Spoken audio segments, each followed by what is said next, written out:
Saudara, setelah pemeriksaan istri Verdi Sambo Jumat kemarin dihentikan karena kondisi kesehatan, polisi akan menjadwalkan pemeriksaan lanjutan pada Rabu mendatang dengan agenda konfrontir dengan tersangka lain. Apakah pemeriksaan selanjutnya akan mengungkap terang benderang motif pembunuhan Yosua? Kita akan membahasnya bersama mantan Kabareskrim Komjen Purnawirawan Ito Sumardi serta koordinator Tampak Saur Siagian, Tampak Tim Advokat Penegak Hukum dan Keadilan. Selamat malam Bapak-bapak. Selamat Ya, malam, selamat Salam sehat. malam, Bung Iksan. Sedikit koreksi, saya adalah penasihat Tampak, Bung Baik, Iksan. Saur Siagian sebagai penasehat Tampak. Ya. Oke Bang Saur, kita ke Pak Ito dulu. Pak Ito, kemarin diperiksa Putri Chandrawati sebagai tersangka. Dia pemeriksaan pertama kali sebagai tersangka. Lalu apakah wajar jika penyidik akhirnya melanjutkan pemeriksaan karena alasan kesehatan pekan depan dan Putri Chandrawati tidak ditahan? Ya, kalau menurut saya memang kita tentunya harus mengacu pada undang-undang ya, Mas Iksan. Kalau di dalam KUHP kan pasal 21 ayat 1 jelas disebutkan bahwa seseorang itu dapat dilakukan penahanan ya apabila ada kekhawatiran bahwa yang bersangkutan itu melarikan diri. Kemudian kedua, merusak barang bukti. Yang ketiga adalah mengulangi tindak pidana. Ini mungkin yang pasal subjektif yang dikenakan. Tetapi di dalam pasal 21 ayat 4 jelas disebutkan bahwa penahanan itu hanya dapat dikenakan terhadap tersangka atau terdakwa melakukan tindak pidana. Salah satu adalah yang hukumannya di atas 5 tahun penjara.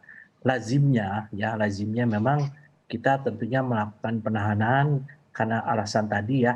Dan kalaupun memang ada kebijakan, tentu statusnya adalah penangguhan penahanan dengan alasan tertentu. Misalnya kalau dalam keadaan dia tidak sehat, maka istilahnya dibantarkan di rumah sakit ya, di rumah sakit. Itu alasan harus disertai dengan keterangan dokter. Tetapi untuk kasus Ibu PC ini, saya juga mungkin tidak bisa kita mengintervensi, itu merupakan kewenangan penyidik, dan tentunya juga penyidik juga perlu untuk betul-betul menjaga jangan sampai tiga alasan tadi, misalnya melarikan diri, merusak barang bukti, ataupun mengulangi perbuatannya, kan ini memang tidak mungkin ya. Tetapi kan ini akan bisa menghambat pemeriksaan misalnya ya. Dan ada satu hal lagi di dalam ketentuan KUHP itu adalah setiap orang yang diperiksa, pasti pertanyaan yang pertama adalah apakah saudara dalam keadaan sehat. Nah ini yang menjadi debatable ya. Ya saya kira juga sahabat saya Bang Saur juga pasti akan melihat banyak orang-orang menggunakan peluang-peluang yang di dalam Kitab Undang-Undang Hukum Acara Pidana ini juga bisa digunakan untuk kepentingan yang bersangkutan ya. Tapi memang ini akan menjadi semacam perhatian daripada masyarakat yang mungkin perlu untuk menjadi perhatian dari penyidik ya yang saat ini sedang melakukan penyidikan. Demikian Mas Ihsan. Ya, selama Anda dulu menjabat sebagai Kabareskrim, Pak Ito, untuk tersangka yang disangka dengan pasal 340 pembunuhan berencana, biasanya idealnya langsung dilakukan penahanan apakah tidak? Ya, jelas ya. Saya memang menemukan kasus yang ini kan baru sekarang ya. Jadi selama saya menjadi anggota Polri 35 tahun belum pernah menghadapi satu kondisi yang demikian karena memang lazimnya memang harus dilakukan penahanan dengan alasan bahwa agar yang bersangkutan tidak mempersulit pemeriksaan.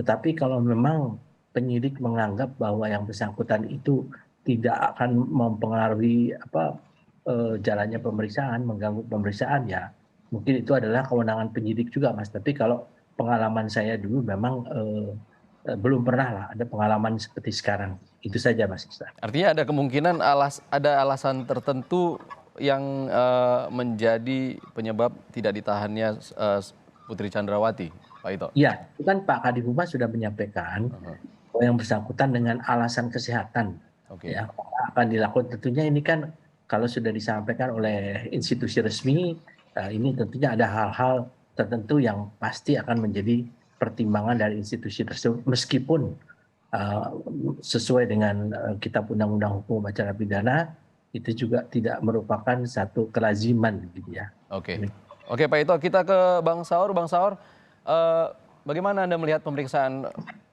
tersangka PC kemarin? Ia berhasil mengecoh puluhan wartawan yang sudah menunggu lama di Bareskrim kemarin. Iya, Bung Iksan, seperti Mas Ito bilang, secara normatif kan harus ditahan. Dan salah satu alasan itu kan tidak merusak barang bukti. Nah, kalau kita lihat perjalanan jejak rekam daripada tersangka PC ini kan, dialah secara sempurna untuk menghilangkan barang bukti, membuat skenario baru, yang kita bilang itu kalau tampak mengatakan menskenariokan kegelapan yang sempurna. Nah, kelihatannya cara-cara atau tindakan-tindakan itu masih berpotensi dia lakukan karena tidak pernah kooperatif, tetapi saat diperiksa, kemudian beliau sudah 2 kali dulu diperiksa, kita tidak tahu kapan itu diperiksa. Nah, tiba-tiba ada alasan lagi. Nah, Bung Iksan boleh tahu bahwa ini pro justisia, artinya adalah atas nama keadilan. Keadilan bukan saja kepada si tersangka ini, juga kepada korban, kepada publik, kepada media yang selama ini juga berkontribusi untuk mengungkap atau supaya kasus ini terang benderang.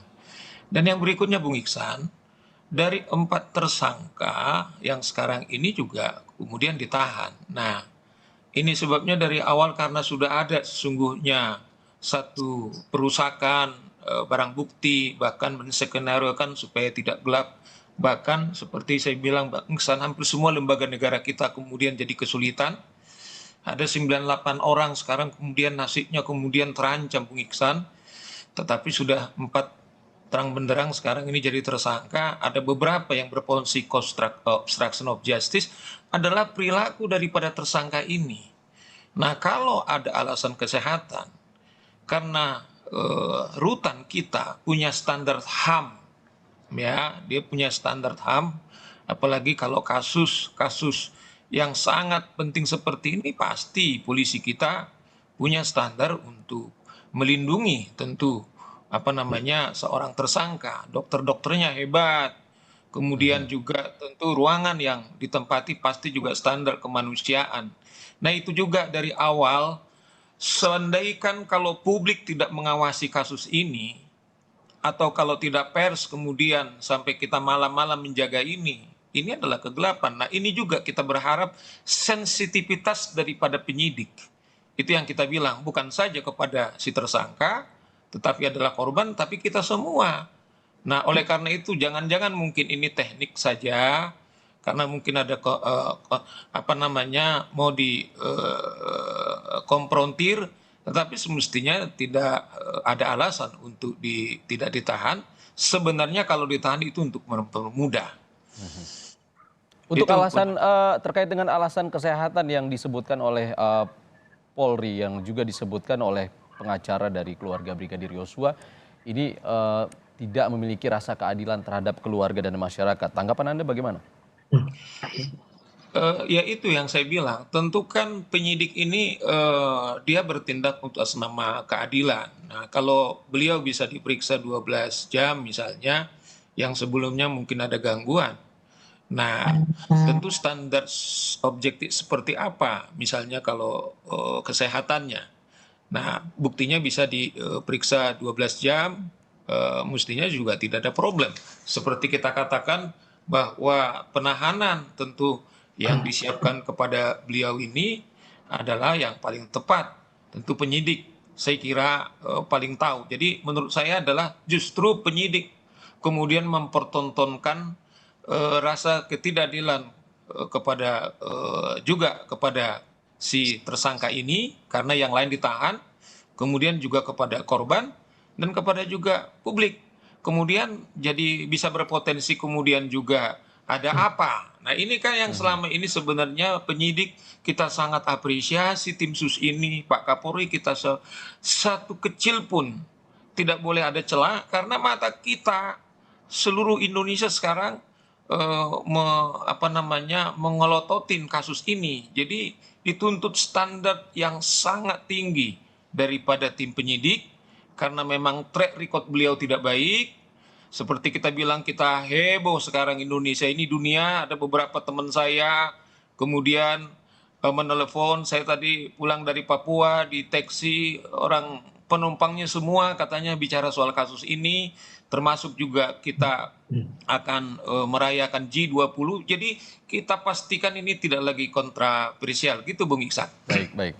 Kita ke Pak Ito ya Bang Saur. Pak Ito, 12 jam diperiksa kemarin Putri Chandrawati meskipun dinyatakan tidak sehat dan harus dilanjutkan pada pekan depan. Seperti apa sebenarnya pemeriksaan di Barreskrim terkait dengan kasus-kasus pembunuhan? Kita kembali kepada normanya ya Mas ya. Tadi sudah disampaikan sahabat saya Bang Saur bahwa seseorang itu bisa tidak ditahan ya apabila tidak ada keadaan-keadaan sebagaimana diatur dalam pasal 21 ayat 1 ya, yaitu dikhawatirkan melarikan diri, mengulangi, merusak atau menghinakan barang bukti. Namun ada satu lagi ketentuan klausul apabila tersangka tidak memenuhi ketentuan dalam pasal 21 ayat 4. Di sana salah satu adalah kalau orang itu hukumannya ancamannya di atas 5 tahun, maka orang tersebut harus ditahan. Ya ini kan kita bicara masalah normatif. Kemudian kembali kepada hak daripada subjektif daripada seorang penyidik. Kalau biasanya setahu saya selama 12 jam itu ya tidak berturut-turut ada waktu istirahat, biasanya diberikan waktu untuk sholat ya kalau memang agamanya muslim ya. Jadi tentunya kita juga tidak mungkin selama 12 jam orang dipanteng, diberikan pertanyaan-pertanyaan yang meskipun saya dengar daripada kuasa hukumnya diberikan 80 pertanyaan ya. Jadi saya juga tidak bisa mengatakan bahwa bagaimana keadaan sebenarnya karena kan kalau ketentuan orang itu tidak dalam keadaan sehat harus dinyatakan oleh pihak dokter ya. Tentunya dokternya ini harus berasal dari kepolisian ya. Tidak mungkin menggunakan dokter sendiri karena kalau dokter sendiri bisa mencari alasan gitu. Ya ini tentunya nanti juga pasti kalau kita tanyakan akan ada mungkin bisa ditanyakan kepada mungkin Pak dari tim sus atau penyidiknya gitu ya karena ini memang betul seperti Bang Saur kesan yang muncul sekarang adalah ada perlakuan khusus atau privilege yang tentunya dilihat dari segi aspek keadilan itu rasa keadilan kelihatannya tidak memenuhi rasa keadilan tetapi semuanya kan harus kita kembalikan kepada pertimbangan daripada penyidik yang saat ini melakukan penyidikan terhadap yang bersangkutan Pak. Terima kasih. Demikian Mas. Pak Ito, Rabu nanti tim sus akan memeriksa kembali Putri Chandrawati dan akan dikonfrontir dengan tersangka lain. Seperti apa sebenarnya gambaran proses pemeriksaan konfrontir itu dan apa sih sebenarnya tujuannya? Nah, kita mungkin masih ingat banyak pihak yang menanyakan motif ya, selalu minta motif. Saya pernah bicarakan bahwa motif itu sifatnya subjektif. Motif yang selama ini dibuat ya, versinya Pak Irjen FS adalah dia merasa emosi karena harkat dan martabat keluarganya itu dicederai ya. Nah tentunya karena merasa emosi ini kan penyidik harus melihat apa alasan yang membuat versinya dari FS ini adalah emosi. Nah kemudian diperiksalah istrinya kan, tentunya kan PC. Nah PC sekarang membuat satu argumentasi ya, cerita bahwa yang bersangkutan pada saat di Magelang itu dilakukan ada kekerasan yang sifatnya pelecehan seksual ya, yang sebetulnya pelaporannya itu yang pada saat dilakukan di Polres Jakarta Selatan sudah dinyatakan tidak memenuhi syarat ya. Sekarang muncul yang di Magelang. Nah, ini kan kalau dikaitkan dengan motif, ya tentunya penyidik juga harus mendalami apa betul. Dan itu kan kalau di dalam KUHP juga disebutkan bahwa setiap orang yang diperiksa, yang terkena pidana itu dia mempunyai hak mungkir ya, hanya hak mungkir. Nah, dia bisa saja membuat satu versi cerita sendiri, tapi nanti hasil dari berita acara konfrontasi ya, yaitu nanti kan di bawah pro justisia ya, yang akan digunakan untuk di pengadilan, nanti dikonfrontir oleh yang tersangka lainnya ya, apalagi nanti ada rencananya konstruksi ya. Konstruksi itu yang rekonstruksi yang akan dihadiri oleh jaksa penuntut umum ini memang menarik di kasus ini. Kemudian juga Komnas HAM dan juga Kompolnas, karena ini juga tidak lazim juga nih Mas Iksan ya. Nah, saya kira mungkin kita juga ingin lihat strategi apa yang dilakukan oleh rekan-rekan penyidik di sana untuk bisa mengungkap kasus ini secara terang benderang. Jadi boleh saja orang berbohong, tetapi nanti kalau memang terbukti tidak cocok dengan keterangan tersangka lainnya, maka ini akan merugikan, bisa memberikan keterangan palsu dan tentunya hukumannya akan lebih berat ya, Mhm. karena dia menganggap ini merupakan satu kategori obstruction of justice ya, atau membuat sulit ya, menghalangi adanya satu pemeriksaan ya tuh. Jadi saya kira ini mungkin juga nanti kita menunggu hasil pemeriksaan yang kedua, kemudian juga hasil rekonstruksi ya daripada kasus ini. Demikian Mas Iksan.